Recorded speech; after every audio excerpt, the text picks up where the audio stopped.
Anti-trans violence and rhetoric reached record highs across America in 2021 by Madeline Carlisle. 2021 was the deadliest year for transgender and gender nonconforming people in the U.S. on record.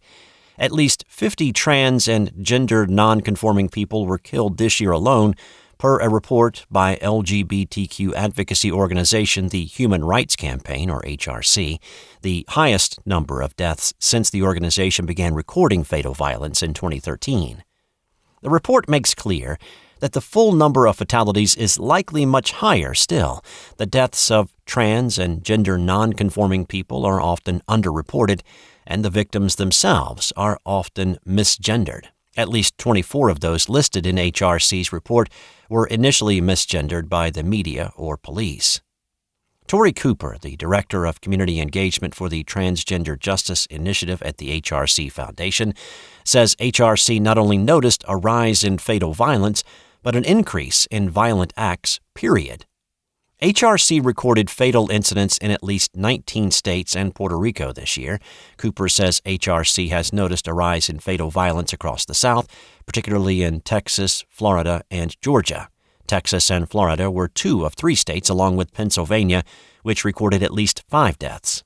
Since 2013, HRC has documented 256 incidents of fatal violence against trans and gender nonconforming people.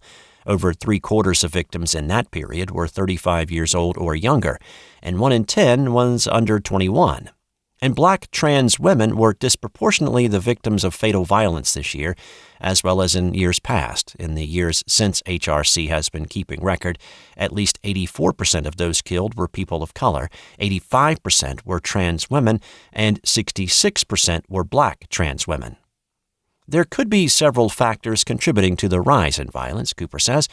Systemic racism and transphobia exacerbates poverty and directly impacts the lives of many trans individuals, she explains.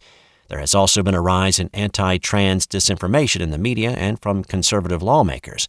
This year, at least 130 bills were introduced into state legislatures that targeted trans people, including the ability of trans kids to use the bathroom, play sports, or receive medical care.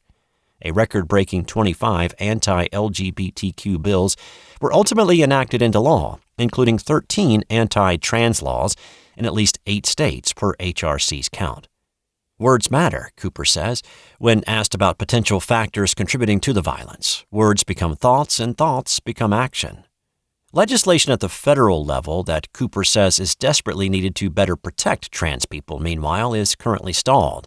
Cooper argues that Congress must pass the Equality Act, which would outlaw discrimination on the basis of gender identity or sexual orientation in employment, housing, public accommodations, education, federally funded programs, and more.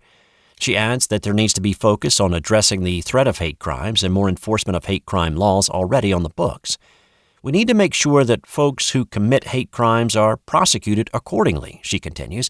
That means that they are understanding that they cannot inflict pain upon communities of people simply because they are different.